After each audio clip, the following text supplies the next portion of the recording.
अजमेर शाह का ताल्लुक बुनियादी तौर पर जिला मर्दान के गांव काटलिंग से था, मगर वो कुछ अरसे पहले वहां से जिला 410 के गांव शबकदर मुंतकिल हो गए थे। वो महकमा पुलिस में बहैसियत सिपाही भर्ती हुए थे, लेकिन अपनी बहादुरी और कारकर्दगी की वजह से बहुत जल्द तरक्की करके इंस्पेक्टर के ओहदे तक जा पहुंचे। उसको तो खुद अपने पुलिस के लिए शौक था कि हम पुलिस में बढ़ते हो जाए। वो हमने पुलिस में फिर बढ़ती की इसने। अल्लाह पाक ने उसको बहुत तरक्की दिया। ये 13-14 साल में ये इंस्पेक्टर बन गया। जब भी उसे कोई सवाल करता था तो वो कह रहा था कि मैं जो करूँगा इस मिट्टी के लिए और इस कौम के लिए और इस मुल्क के लिए करूँगा। वो हमेशा यही कहता था। वो बहुत बहाते थे, वो न डरते थे। वो जब भी कोई उनको धमकी देता था तो वो कहता था कि तुम मेरे सामने आओ, तुम्हें पता चल जाएगा। वो हमेशा यही बात करते थे। हर इंसान को चाहिए कि दूसरे की भलाई तलाश करे, यानी किसी बंदे को ये हक नहीं है कि दूसरे बंदे को आप ठेस पहुंचाए।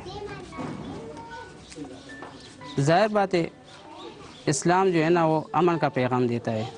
यह थाना रिसालपुर है, जहां अजमेर शाह बतौर SHO तैनात थे।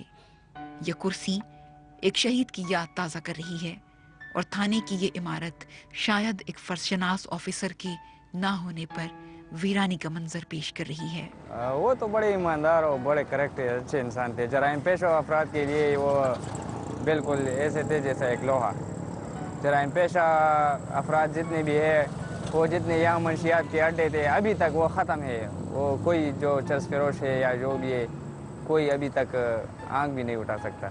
उसकी वजह से अजमेर शाह की वजह से ये सारा इलाका ये और यह कूड़े अकोड़ा खटक, ये तो सारे जितने भी गंदा लोग हैं इसकी वजह से ये पाक हो गया है।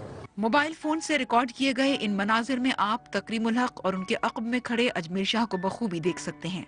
इन दोनों की शहादत से चंद रोज कबल इन मनाजिर की अक्सबंदी की गई थी, लेकिन कौन जाने कि ये लम्हात याद बनकर दिलों में जगमगाएंगे और खेल खेल में ली गई ये वीडियो खुद तकरीमुल हक के भाइयों के लिए भी अचानक इतनी अहमियत इख्तियार कर जाएगी।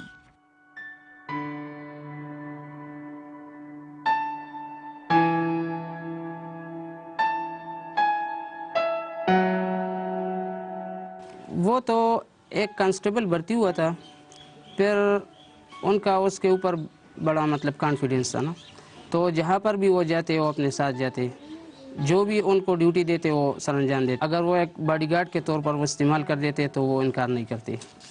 अगर वो उनको ड्राइवर मतलब एज ए ड्राइवर लगाते तो वो ड्राइविंग एक अच्छा ड्राइवर भी था तो वो ड्राइविंग भी कर रहा था।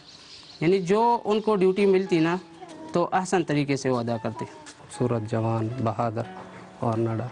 पुलिस में ऐसे बंदे बहुत कम मिलते हैं। बाज़ लोग बस सिर्फ ड्यूटी निभाते हैं, तनख्वाह लेते हैं, लेकिन इसने हुकूमत और मुल्क की खातिर इसने कहा जो मेरे मुल्क का दुश्मन है वो मेरा दुश्मन है और जो पुलिस का दुश्मन है वो मेरा दुश्मन है। ज़ख़म तो उसके इतने नहीं थे, लेकिन इधर लगा हुआ था कान के पीछे और सर पे लगा हुआ था पीछे से, और इतने ज़ख़म इस पे नहीं थे, बस बारूद लगे हुए थे चेहरे पे, क्योंकि वो जब बैठा हुआ था तो खुदकश तो उस तरफ से आया हुआ था, अजमेर शाह साहब की तरफ से। यहाँ पुलिस अफसरान और एहलकारों को दहशतगर्दी का निशाना बनाना कोई नई बात नहीं। दहशतगर्दी को खत्म करने के सिलसिले में कोशिशों में मसरूफ इन लोगों को बेदर्दी से कत्ल किया जाता है। और फिर कराची के चौधरी मोहम्मद असलम, जिनकी रिहाइशगाह पर बम धमाका करके बेगुनाह अफराद की जानें ली गईं। उनमें से एक शहीद कांस्टेबल मोहम्मद सुहेल की दुल्हन के हाथों की हिना अभी गीली थी और उन्होंने जिंदगी के एक नए सफर का अभी आगाज ही किया था। ये बच्चों को तो पता चले हो तो 10:30 बजे, लेकिन मुझे नहीं बोला था कि यार ऐसा काम हो गया कि हमारा भाई शहीद हो गया। मुझे नहीं बताया था, बाद में मुझे पता चला कि वो शहीद हो गए। मैंने उनको 9:10 पे उसे कॉल की कि आप किधर हैं। उसने कहा कि मैं गश्त पे हूँ और मैं आपसे तकरीबन 1 घंटे बाद आपको कॉल कर दूँगा। जब वो मैं न्यूज़ पढ़ा था तो उस पे आया कि नौशहरा में धमाका हुआ और वो जगह उसको दिखा रहे थे, तो मैंने उनको फ़ोन किया तो उसकी मोबाइल बिज़ी था।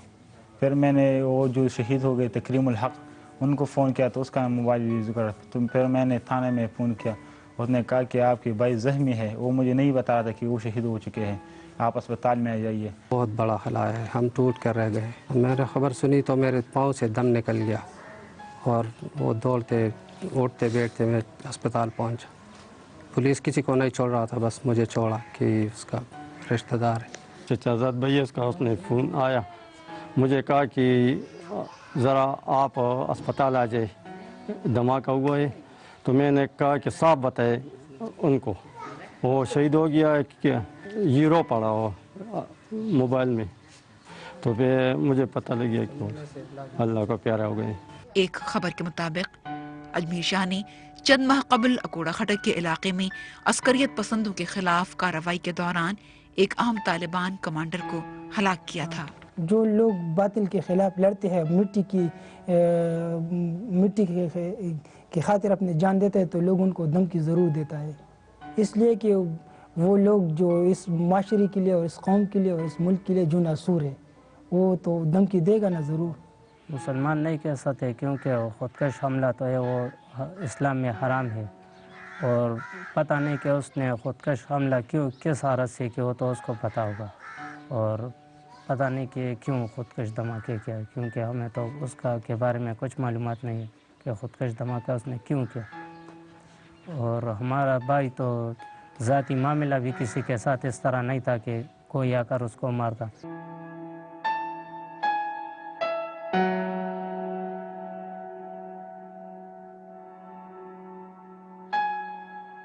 कॉमन सेंस की बात यह है कि भाई ये चीज़ दुरुस्त नहीं है, इसलिए कि फिर पहले अपने आप को उड़ाना है, फिर दूसरे को जो है तकलीफ़ देना है, उसको उड़ाना है। तो ये किसी भी रूह से मेरे ख़्याल में, न अक़ल की रूह से, न उर्फ़ की माशरी सोसाइटी की रूह से, न इस्लामी तालीमात की रूह से, किसी भी तरह से ये दुरुस्त मालूम नहीं हो रहा।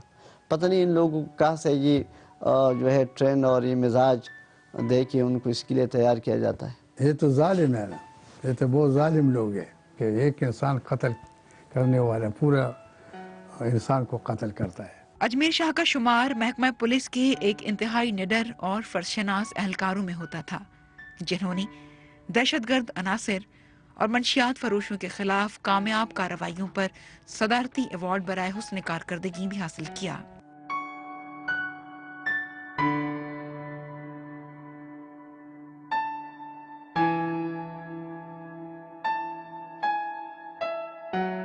उनकी शहादत की जो बड़ी वजह बनी, उनको यहाँ एक लगा और सर पे एक लगा था उसको।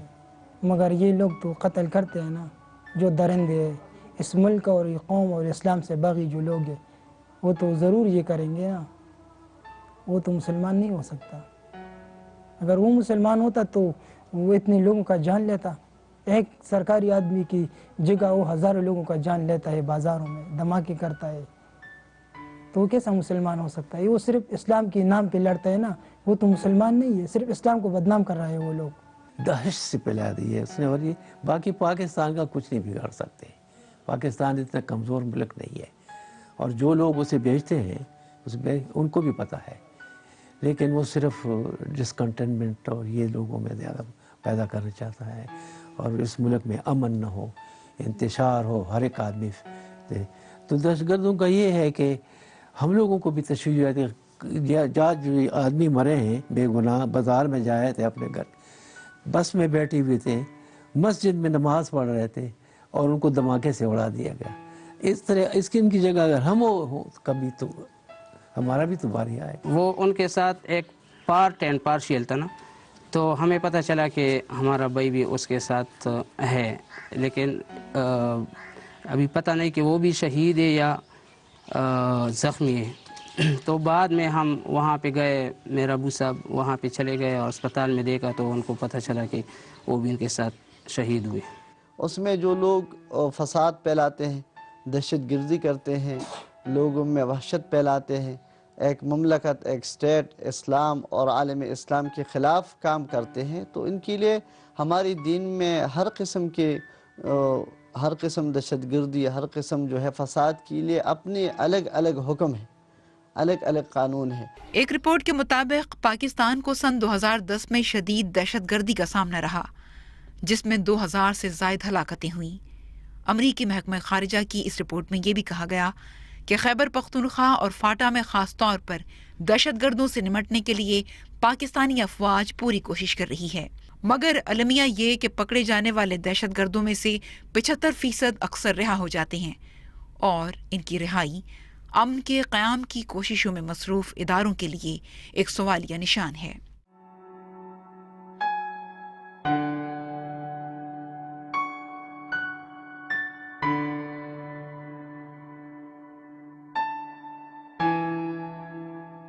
बच्चों के साथ इतने मोहब्बत थी कि बच्चे जब रात को इसके साथ फोन पर बातें नहीं करते तो इसको बच्चों को नींद नहीं आती। बीवी बच्चे सब इसके साथ बातें करके गपशप लगा के फिर सो जाते थे। मैं तो माँ के सामने नहीं जाता, जब मैं जाता हूँ तो वो रो पड़ लेती। अब मेरी शक्ल उनसे ज़्यादा मिलती है ना तो मैं उनको सामने नहीं आता, क्यों जब वो मुझे देखती है तो उसको याद आता है और फिर वो रोने लगता है।